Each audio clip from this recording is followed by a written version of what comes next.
Withabby. Welcome to my channel, or welcome back to my channel. Today I'm doing a read what Olivia Rodrigo recommends video. I've been reading some of these books for probably about a year and a half now, but with the new album coming out, I decided now would be a great time to actually do the video. So Olivia recommends a lot of books for someone who doesn't actually do like a book club or have like a specific release certain books at certain times. But in interviews, she's always being asked about the books that she likes to read. Some beautiful thunder and rain ambiance out there right now. So if you hear that, that's what it is. But anyway, she recommends a lot of books for someone who doesn't do so in an official capacity, but lots of times in interviews or on her Instagram, she'll post pictures of the book she's reading. And so I decided that this would be a fun challenge because she is my favorite artist by far. I absolutely love her lyrics and the way she gets into emotions that maybe people don't talk as much about. So for this video, I ended up reading 12 books.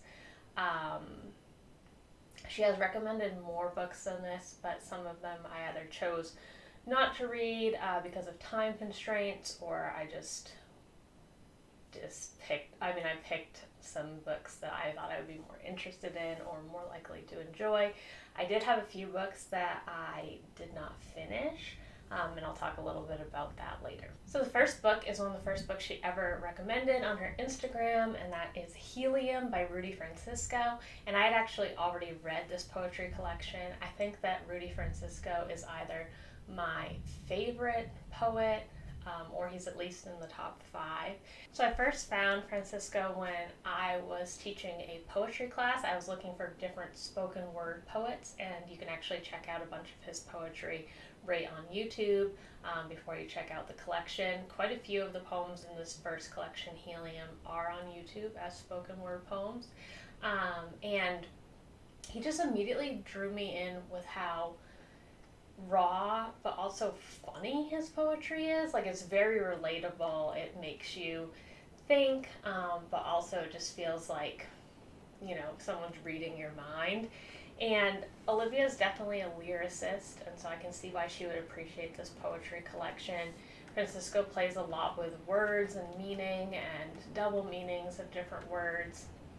My favorite poems from him are My Honest Poem, which has to do with when people ask you how you're doing, and you just are like, oh yeah, I'm good, I'm fine, how are you? But you don't really get into how you're actually doing, and so this is his honest poem. And then another poem on the same lines, which is When People Ask Me How I'm Doing. Also, there's one called Scars, which is a very emotional poem about just the things that we carry with us. And If I Was a Love Poet, which is when he talks about the fact that he's not a love poet, but if he was, these are the things that he would say to the person that he loves. And my absolute favorite poem from the collection is To the Man Standing on the Corner, and this has to do with how God has been kind of taken and twisted by the Christian nationalists and used to kind of further hate and stuff instead of what God should actually represent. And it's just a beautiful, thought-provoking poem about the state of the U.S. right now, and just the thought of faith and feeling one particular way and then seeing your faith be represented in a way that just does not make sense to you. But yeah, I can understand why she would like this poetry collection, and I definitely think that this is an easy one to check out because it's very short. And like I said, also you can check out his poetry right here on YouTube, and so definitely do that. Next we have The Curious Incident of the Dog in the Nighttime by Mark Haddon. And this is a book that I read, again, to teach. And the book follows a young boy who's trying to figure out or solve the murder of this dog's death. But the boy doesn't really pick up on social cues.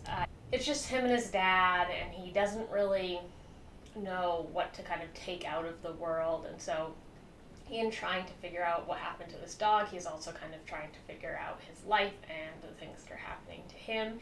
And this one, I'm not sure I would recommend. I've read better things since then that show both unreliable narrators and mental health. I do feel like this fits really well with her song Ballad of a Homeschool Girl, because this feeling of like not knowing the right thing to say, not understanding why people are acting the way that they're acting, and just trying to have these like an understanding of how the world works and feeling like you're missing out on it. I feel like those sentiments are definitely in this story. Next is Hood Feminism, and I had also read that book and rated it 5 stars. I swear I haven't already read all the books on this list. But Hood Feminism by Mikki Kendall explores how we should all be feminists, how feminism at its basic like core belief is that people should have access to the same rights and the same like necessities that all humans need, their basic needs to be met to be able to accomplish anything, and so all people should be feminists. It looks at intersectionalism and how not all groups' voices are being heard within the feminist movement, and it's just one of those very thought-provoking books. I first got it from the library and was like, oh, I'll just, check it out as an audiobook, and then I immediately had to go buy it and buy those little sticky tabs and just like tab everything up, because she has a lot of statistics about, things like how you can do everything right and still end up below the poverty line and be having issues. She talks about how her personal journey, but then also just how things are in the US in general, but talks about how she went and worked really hard in school, got into the military so that she could go to college and have that paid for, immediately did the thing where get married, have a kid, but then her spouse was abusive, and in leaving her spouse, she was able to do that and protect her son that way, but then she was very close to homelessness many times, because if you're working full-time, you don't have childcare, and if you're working part-time but like multiple jobs, you don't have health care, and just kind of this frustration that you can't really think about these bigger movements if your basic needs are not being met. It's just a fantastic book, and one that I definitely recommend. You can see this book with Olivia's activism, her care for women in particular, and their reproductive rights and their mental well-being and physical well-being. It's just a phenomenal book. Twilight. Of course I've read the Twilight series. I am definitely of the generation where I was reading them as they were coming out. I, being the pretentious teen that I was, rated them all 1 or 2 stars, said like the writing's terrible, but like I also devoured them each in like a sitting. So it's one of those ones where this will always have a soft spot for me, and I know that it does for Olivia. Obviously she has her vampire song, but also just, this songs about like obsession and being like all consumed in your love, and I just feel like those things connect really well to Twilight.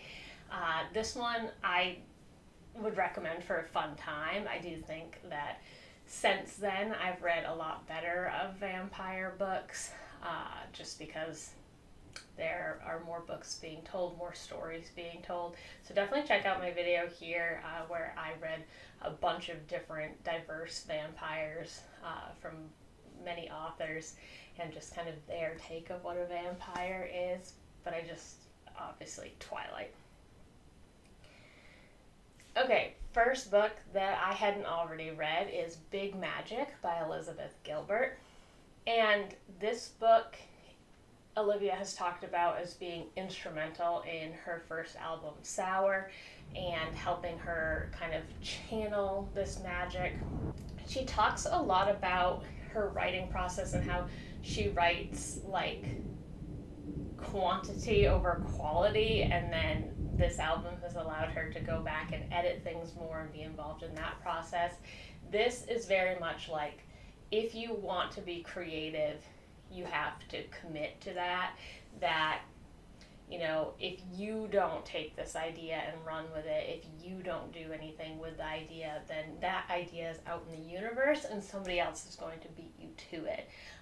Gilbert talks about a time that she was writing a book, it got put on the back burner, she didn't really think about it again, and then another friend of hers who was also an author was like, I was thinking about writing this book, and it had all like the same details and like the same time period, the same subject matter, and she was just like, that's my book, that's the book that I didn't dedicate my time to, didn't spend my time doing that, and so now someone else is getting to write that book because they said yes to the big magic that's out there. She also talks about how you shouldn't be reliant on your art, that you should still have like a day job, which obviously Olivia's full-time job is her music, but not putting that pressure on yourself because it can stifle your creativity and keep you from really experiencing the joy that comes with creativity.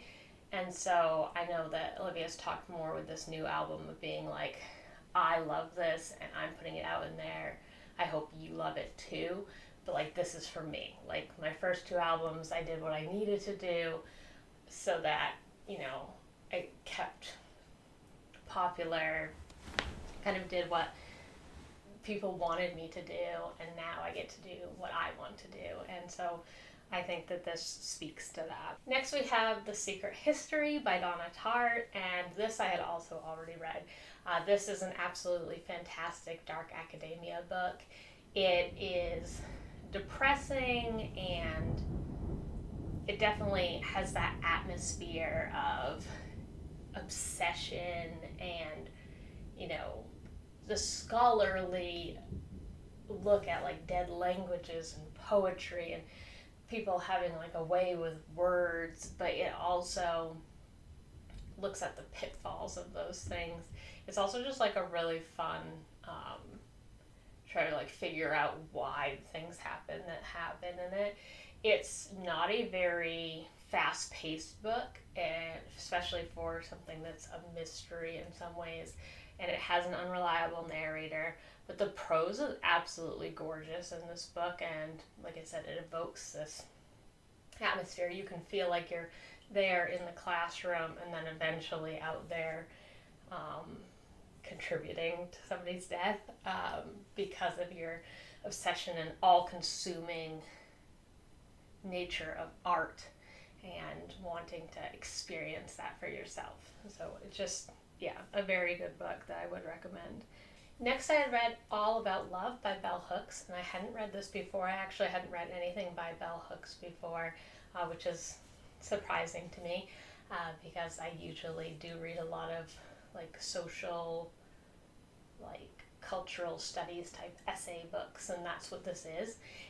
About Love is about love, but it's talking about how love looks different and that people put so much pressure on romantic love and trying to feel fulfilled through romantic love, but there are so many different types of love out there, that there's the love you have with your family, the love you have with your friends, and just like the love of different passions and things in your life, and then also that self-love and being able to recognize what you need out of a relationship and what's best for you. And I feel like she's definitely going to be drawing on this in her new album. She's talked about the fact that, you know, you can't use a relationship to fix you. And Bell Hooks definitely, she understands the drive for romantic relationships, but that is not the most important kind of love. The most important kind of love is community. And Olivia's talked about her and Madison and their friend group and Conan, and just having that great friend group that is not afraid to like tell you how it is and has your best interests at heart, and how those relationships can be even stronger than romantic relationships and can be more beneficial. And also, like I said, her thought, like with her new single The Cure, and talking about how, you know, other people's love can't fix you. Bell Hooks definitely talks a lot about how you need to figure out yourself, what you need, what your love like style is, and where that comes from, like your growing up experience and how your parents and your relationships all shape how you view love and what you think love is and what love looks like. And so this is just a really great nonfiction essay collection about love. Then I read Eileen by Otessa Moshpit, and this was one crazy ride. I read this book also for Summerween last year, and Eileen works at a prison, and she lives with her father, who's an alcoholic. Her mother's not in the picture. I believe her mother's dead. And Eileen just is like the best daughter, best like employee, but she's like very unremarkable. She's mousy and just kind of a background character, but she is the main character of this story. And a new lady comes to work at the prison who is a psychologist, and she becomes obsessed with this other woman and like kind of wanting to see, you know, how she does the things that she does. And this turns into an absolutely wild ride. I can't even like talk about what happens in it. Definitely lots of trigger warnings for this book, which is going to be a reoccurring thing when it comes to fiction that Olivia picks. But this book is just great at those ideas of like women's obsession with other women, and maybe it's in a romantic way, maybe it's not, but being like, she's so pretty, she's so perfect, so jealousy, and pretty isn't pretty enough, and all the times Olivia talks about being obsessed with other women, Lacey, and this, you know, measuring yourself up to other people and trying to figure out if you deserve love or if you, essentially just like you are obsessed with other women and how you're perceived by them. And this captures that. Next I read Slouching Towards Bethlehem by Joan Didion, and Olivia has recommended all sorts of Joan Didion books. I still have a bunch more that I want to read because I really enjoyed Slouching Towards Bethlehem. I really like Didion's writing style. The fact that she can be telling a story, but then also we have all these like small details that might seem insignificant, but then they come around and they're important. This is a collection of essays that all just like focus on different places in the US and are very like little like time capsules of the time. And like the first one we start with, it's like a woman who maybe murdered her husband and the news articles around that, but talking about like how does one get to that point in their life, what does that look like, the expectations society has on you. There's quite a few essays about famous people and how they're perceived, and I don't know, I'm doing a terrible job explaining this book, but it's one of those ones where like each one is a different story, so there's not really like as a non-linear, they're just essays, but they all have this kind of connecting feeling of, you know, the world, there's so much to get out of the world, and yet we can get like mired down in the mediocrity and just like the day-to-day dullness of life. So yeah, I would check this out, and I'm going to be checking out more Joan Didion books for sure. Next, I read The Hour of the Star by Clarice Lispector, and this book was one that she showed in her Vogue What's in Your Bag video, and St. Vincent had bought it for her. This is by a Brazilian novelist who is known for writing in like a strange way. Like people have had a really hard time translating her work because she just, like the sentence structure and stuff is weird, and so it might seem like when you're reading a book in translation that might be because of the translation, but that just is the way that she is. When she's getting her story out on paper, she's just going to do it in a unique way. And the story overall is about like a young girl who is thinking about her life, thinking about her future, and runs into this guy who's like obsessed with himself and thinks he's the best ever. And their relationship and kind of where they both go in their lives. And this is a very, very, very hard book to read. It is not just like a sit down and enjoyably read this book. But it is a good book. I'm just not sure I would really recommend it. It definitely kind of counteracts the idea of like main character energy. Like, the main character of the story does not have main character energy. She is non-remarkable. She is super plain. The author, who's pretending to be a different author writing about this girl, is like, she's not important, but she made an impact on me.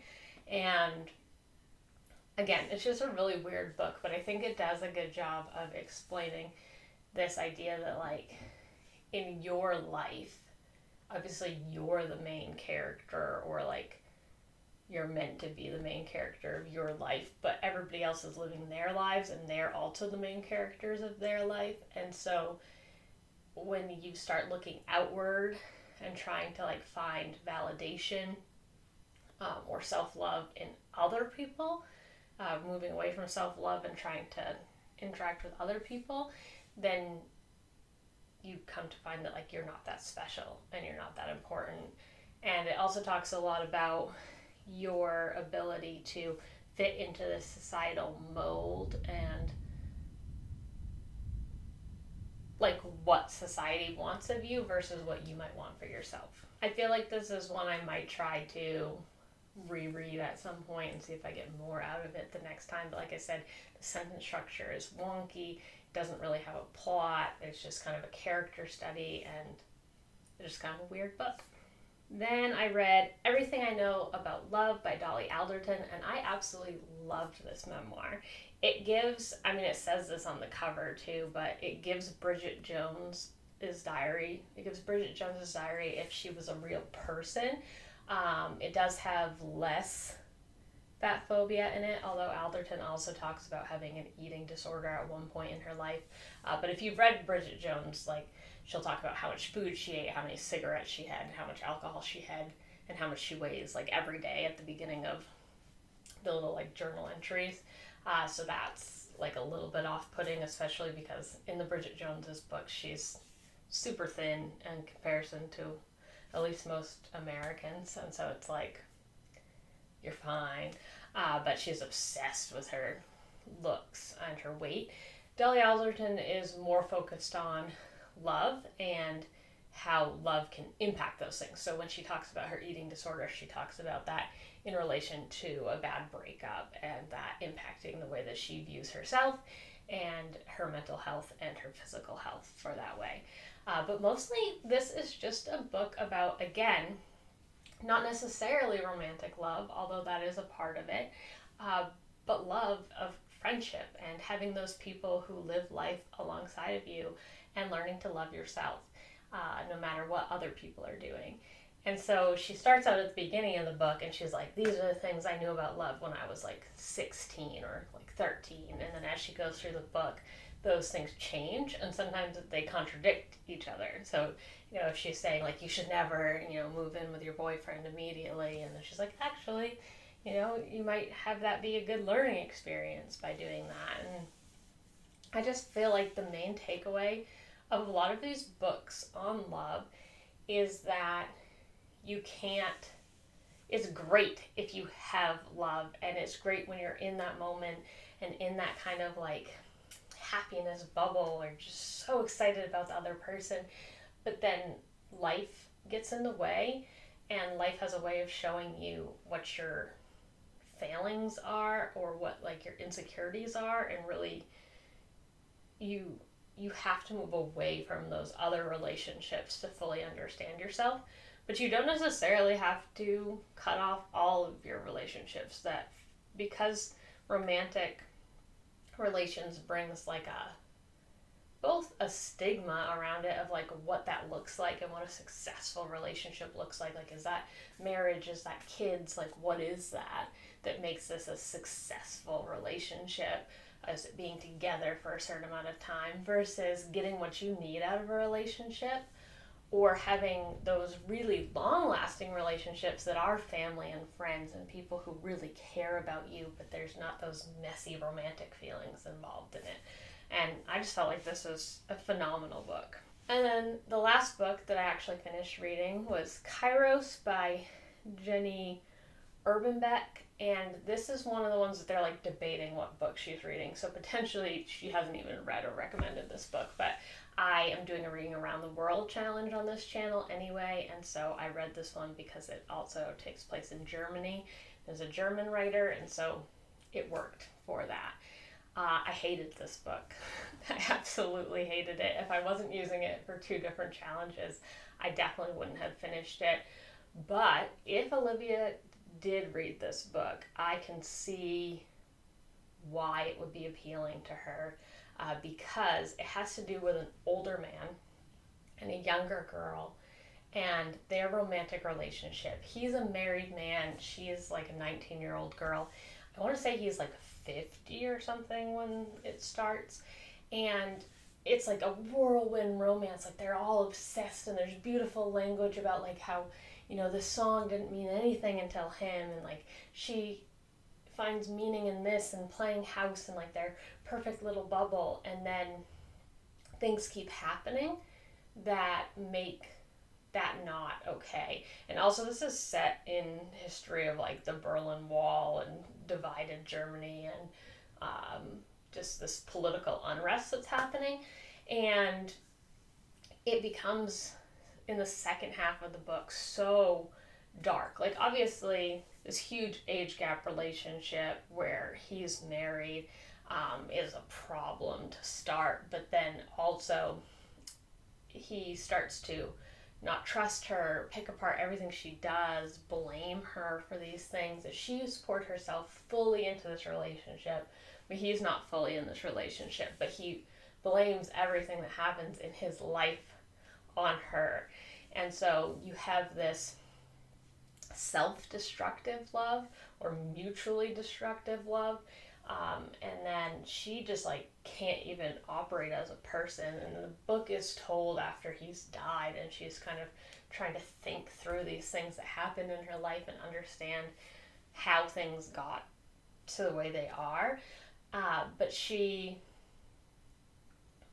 just is like all consumed by their love and becomes like a shell of a person. Like she's not even able to have friends, or she loses the friends she already had. She starts having a strange relationship with her family, and just, yeah, I don't know. It's a super toxic book, and there's also better books on the like conflict in Germany and the Berlin Wall. So it just, like I said, I was reading it for 2 challenges, and also don't know if Olivia even recommends this book, but it came up as a possible book that's what she's reading, and it fit with my other challenge that I was doing. But I can see those same themes of destructive love in Olivia's writing, but I don't recommend the book. And then she's recommended Big Swiss.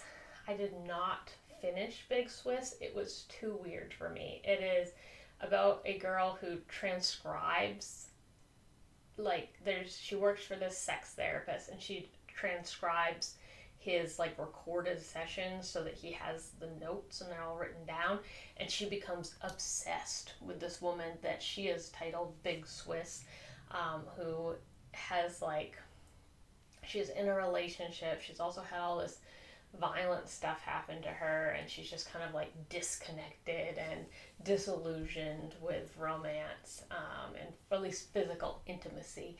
And our main character is just obsessed with her, and then starts to like eke into her life. And I might finish this at some point. I just at the time was like, I just couldn't with her. I was frustrated with the main character. You can see it. It's like a train wreck that you just like can't look away from. But Olivia described it as like a cute little novel, which is funny to me because that leads me to my takeaway from this challenge, which is that any nonfiction book that Olivia recommends, I'm there.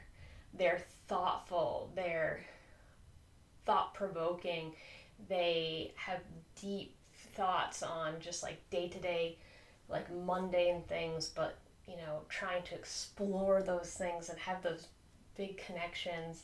And there's also humor and beautiful language and just phenomenal books. Recommend them all. Her fiction books are like, I don't know, I'm looking for more escapism in my fiction. I want like, I don't know, not like sunshine and roses and unicorns, but like, I read a lot of manga. I really enjoy that as like a step away from the problems of the world, because I do read a lot of nonfiction, and I very much like to have a knowledge of what's happening. I like to be informed. I like to be proactive. I like to get involved. I like to recommend books and have these important conversations on real topics. And I get that fiction can also do that and can get people thinking who might never pick up a nonfiction book and be thinking about those topics and then translate that to real life. I think some people have a really hard time translating it to real life though, and so having the nonfiction books works well for that.